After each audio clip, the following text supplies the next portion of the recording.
anything you are experiencing related to any part of your money started very young. And what I mean by that is the first approximate 7 to I even go up to the age of 12.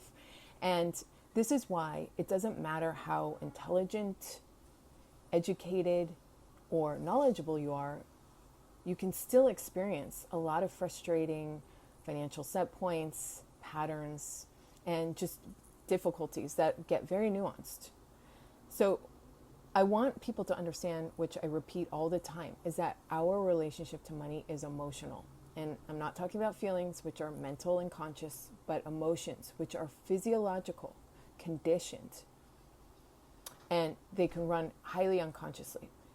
And I want you to also know that they're wired into our nervous system. This is why we experience triggers. This is why money can feel primal at times, and it doesn't make sense. It can override our mental faculties. Do you recall an event in the first approximate 7 years of your life when money threatened your safety and security?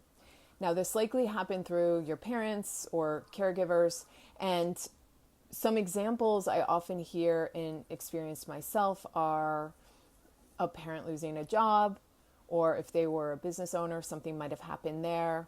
Also, a death or an illness in the family, or maybe a major move. Also, I hear divorce a lot. Now, that's not an exhaustive list, obviously.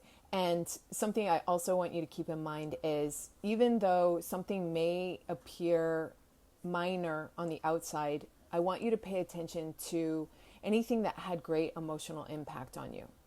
So other things I also want you to consider is if you grew up in an environment of consistent financial insecurity. All of these examples are still impacting your money now. As I often share, each part of our money represents something different. That's income, savings, debt, financial goals, and investments. So in the case of savings, this represents safety and security. Now, I think a lot of us can understand that on a financial level, except I also want you to understand that there are a lot of people, it might be yourself, who have a lot of savings and investments, except they still don't feel safe. They have a lot of anxiety, maybe irrational fears around financial loss. Just general managing and handling and amassing money causes a lot of stress and tension. So it's also how you experience it. And of course, maybe you're in a pattern of accumulating a lot of savings and investments and then you lose it. That keeps happening. There's a cycle going on. Of course, there are also people who make a lot of money and never seem to save or invest. So I want people to understand just how deep this goes. And if you have any questions, please DM me, or you can also schedule a call.